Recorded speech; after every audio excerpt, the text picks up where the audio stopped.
Welcome to Book Talk. I'm Winston. I like to read good books, and you should too. Today we are talking about Marvel Masterworks Warlock Volume 2, and I chose this collection specifically. It's available on Kindle and Comixology, and a very nice deluxe hardcover, because this collects a certain run of Warlock stories by Jim Starlin and an array of artists. I can't remember who all was involved, but I know that Bill Mantlo and John Byrne are contributing artists. So what this is, long before Thanos was famous around the planet for the snap, he was an antagonist in Jim Starlin's stories. First in a single issue of Iron Man, and then later as a recurring antagonist for Captain Marvel. That would be Marvel, not Carol Danvers. And then finally, he showed up in the pages of Warlock when Jim Starlin took over that title. And this doesn't collect the entire Warlock run. This collects Jim Starlin's Warlock stories, and maybe one or two others by some other writers. And this really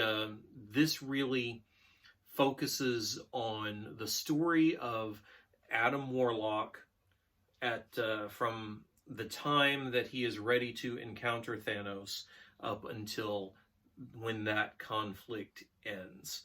And this is, to me, it's a really unusual thing, especially in today's comic book world, but even for its time, because when it was being published, this was published across 5 different books. Jim Starlin, I guess he just had this story, and whatever book needed space, that's where it landed. Strange Tales, there were 2, 3, 4 issues of Strange Tales that this was part of. The second half of the Warlock series itself, it was part of that. And then it landed in the page of Marvel Team Up and the Avengers, in Marvel 2-in-1, just all over the place until the story was told. Adam Warlock is the linchpin here. Thanos is the villain. He's got his sights set on killing everybody because he's a bad guy. But Warlock himself is really the linchpin that everything revolves around. Jim Starlin's Adam Warlock is a tortured soul. He was created to be the perfect specimen of humanity, and an uber humanity, uplifted above everybody else. And at that stage, he fought Thor and was exiled into space. He encounters the high evolutionary, and the high evolutionary uplifts him again, and he goes and, in a pseudo Christ-like tale, sacrifices his life to save Counter-Earth, the world of Counter-Earth, and of course the High Evolutionary raises him up from that. And all of that before Jim Starlin gets a hold of the character. When Jim Starlin gets a hold of the character, he says, okay, all of this has gone before. Now, what does having this kind of history do to somebody who has been treated like a god their entire life, but is not actually divine? What does that do to a person? And that's where we come in. That's where we meet Adam Warlock as Jim Starlin writes him. And the result is just, it cuts right through pretense, it cuts right through pomp, and it gets right to the heart of things. Adam feels that all of these people around him are suffering because of him, because of actions he has taken, because of actions he has failed to take, because he has let them down in some way, because he has let himself down. Everything that is going on is his fault.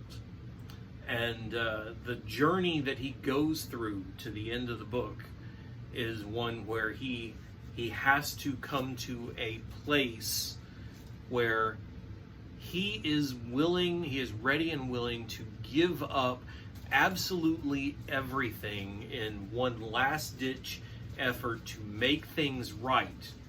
And when it finally comes to that point,